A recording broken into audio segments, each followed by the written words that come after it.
176, alors que j'étais à la maison en train de prier. J'ai reçu une visite du Seigneur Jésus-Christ. J'avais prié dans l'esprit pendant plusieurs jours, quand, soudainement, j'ai vraiment ressenti la présence de Dieu. Sa puissance et sa gloire emplirent la maison. Une lumière très forte illumina la pièce dans laquelle je me trouvais et une douce et merveilleuse sensation de paix m'environna. Puis des flots de lumière déferlèrent par vagues successives qui roulaient les unes sur les autres, s'enveloppaient et s'interpénétraient. C'était une vision impressionnante. Alors la voix du Seigneur se fit entendre. Je suis Jésus-Christ, ton Seigneur.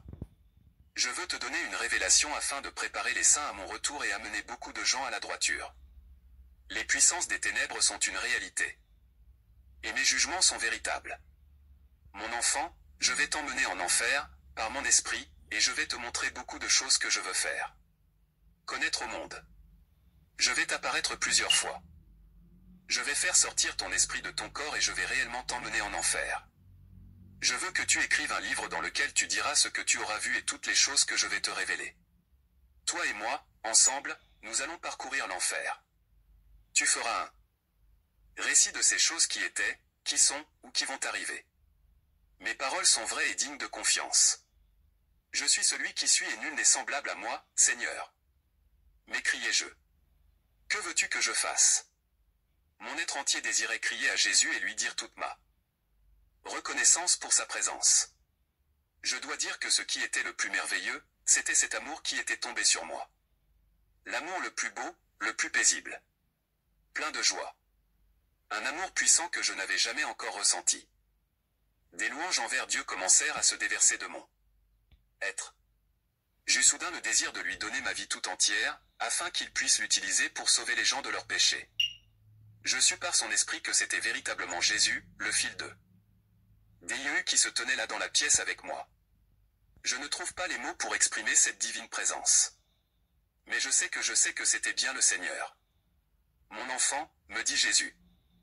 Je vais t'emmener à l'intérieur de l'enfer par mon esprit pour que tu puisses faire un rapport sur cette réalité, pour que tu dises au monde entier que l'enfer existe, pour que les perdus sortent des ténèbres et soient amenés à la lumière de mon évangile, instantanément. Mon esprit fut séparé de mon corps et je m'élevai avec Jésus au-dessus de ma chambre, en direction du ciel. Je me rendis très bien compte de ce qui m'arrivait. Je vis mon mari aimé. Enfant dans notre maison, en dessous de nous. Ils étaient endormis. C'était comme si j'étais morte. Mon corps était resté derrière moi, sur le lit, mais mon esprit s'élevait avec Jésus au-dessus du toit de la maison. Et c'était comme si le toit avait été entièrement roulé. Je pouvais voir très clairement les membres de ma famille endormis dans leur lit. Je sentis Jésus me toucher. Ne crains pas, me dit-il. Ils sont en sécurité. Il connaissait mes pensées. Je vais maintenant faire de mon mieux pour essayer de vous décrire, point par point, ce que j'ai vu et ressenti. Le Seigneur m'a donné la signification de la plupart des choses que j'ai vues. Mais au sujet de certaines, il ne m'a rien dit. Il y a donc des choses que je n'ai pas comprises. J'ai su, depuis lors, et je sais maintenant, que toutes ces choses existent véritablement et que seul Dieu pouvait me les montrer. Gloire à son saint nom. Croyez-moi, chers amis. L'enfer est une réalité. Je l'ai traversé par l'esprit plusieurs fois dans l'expérience qui aura été la préparation de ce livre. Nous fûmes bientôt très haut dans le ciel. Je me retournai vers Jésus pour le regarder. Il était toute gloire et toute puissance. Quelle paix émanait de lui. Il prit ma main, « Je t'aime », me dit-il. N'aie pas peur. Je suis avec toi. Nous nous élevâmes de plus en plus haut dans le ciel. Je pouvais maintenant voir la terre au-dessous de nous. Des sortes d'entonnoirs répartis à différents endroits de la terre jaillissaient en tournoyant autour d'un point central, puis se rétractaient. Ils tournaient très haut au-dessus de la terre, ressemblant à des silhouettes ondulantes, énormes et sales, comme provocantes, qui se mouvaient continuellement. Ils sortaient de partout sur la terre. Qu'est-ce que c'est que cela? Demandai-je à Jésus, alors que nous approchions de l'un de ces entonnoirs. Il me répondit, ce sont les entrées de l'enfer. Nous allons emprunter l'un de ces passages pour pénétrer à l'intérieur de l'enfer, point c'est ce que nous fîmes tout de suite après. On aurait dit un tunnel, qui tournait sur lui-même dans les deux sens, comme une toupie. D'épaisses ténèbres descendirent sur nous et avec ces ténèbres nous parvint une odeur si horrible que je dus retenir ma respiration. Le long des de ce tunnel, se trouvaient des formes vivantes comme incrustées dans les murs. Des créatures sombres, de couleur grise. Ces formes remuaient et criaient après nous tandis que nous passions devant elles. Sans qu'on eût besoin de me le dire, je savais que c'était quelque chose de mauvais. Ces créatures pouvaient se mouvoir mais elles restaient attachées au mur. Elles dégageaient une horrible odeur et elles hurlaient en poussant vers nous des cris stridents. Je ressentis une force invisible circuler à l'intérieur du tunnel. Dans le noir, je pouvais parfois à peine distinguer ces créatures. Un brouillard sale et épais recouvrait la plupart d'entre elles. « Seigneur, qu'est-ce que c'est » demandai-je en serrant très fort la main de Jésus. Il me répondit, « Ce sont des esprits mauvais qui sont prêts à être vomis sur la terre lorsque Satan leur donne. » Tandis que nous progressions plus profondément dans le tunnel. Ces créatures mauvaises se moquaient de nous. Elles essayaient de nous toucher mais ne le pouvaient pas, à cause de la puissance de Jésus. Les étaient vraiment sales, pollués. Seule la présence de Jésus m'empêchait de hurler devant toute cette horreur. Mais oui, j'avais bien tous mes sens. Dans ce lieu je pouvais entendre, sentir, voir et même ressentir le mal. Dans chaque domaine mes sens devenaient plus sensibles. L'odeur et la saleté me rendirent presque malade.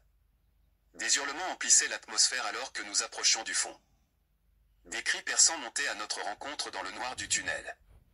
Des bruits de toutes sortes emplissaient ce lieu. Tout autour de moi, je pouvais ressentir la crainte, la mort et le péché. La pire des odeurs que je n'avais jamais senties était partout. C'était l'odeur de la chair en décomposition. Elle semblait venir de toutes les directions. Jamais sur terre je n'avais ressenti autant de mauvaises choses, ni entendu autant de cris de désespoir. Très vite je compris qu'il s'agissait des cris de la mort. L'enfer était rempli de gémissements. Je sentis un souffle malsain ainsi qu'une certaine attraction au-devant de nous. Des lumières, comme des éclairs ou des flashs, pénétraient l'obscurité et projetaient des ombres grises sur les murs. C'est à peine si je pus distinguer la silhouette d'une chose qui se tenait là juste devant moi. Lorsque je m'aperçus que c'était un gros serpent, je reculai sous le choc.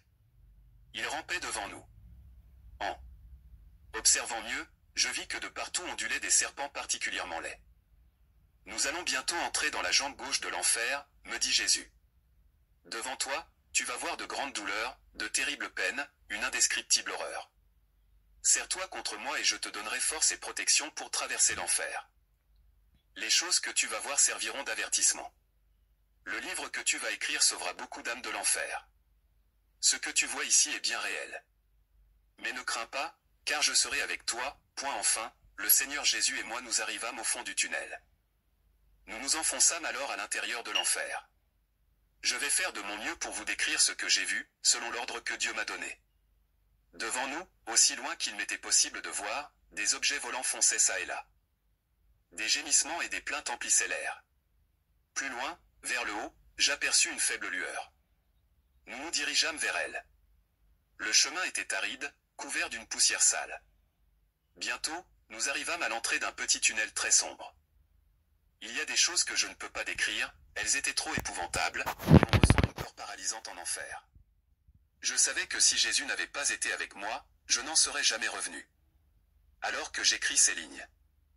Il y a des choses que j'ai vues là que je n'ai toujours pas comprises.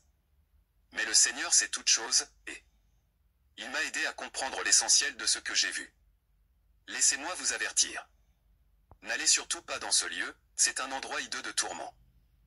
D'atroces douleurs et de peines qui n'ont aucune fin. Votre âme sera éternellement vivante. L'âme ne meurt jamais, elle est votre véritable personnalité et elle ira, soit au ciel, soit en enfer. Si vous êtes de ceux qui pensent que l'enfer est ici sur terre, eh bien, vous avez raison. C'est en effet là qu'il se trouve, au centre même de la terre. Et il y a là des âmes tourmentées nuit et jour. Il n'y a pas de réjouissance en enfer, pas d'amour, pas de compassion, pas de repos. Ce n'est qu'un lieu de douleur qui dépasse l'entendement.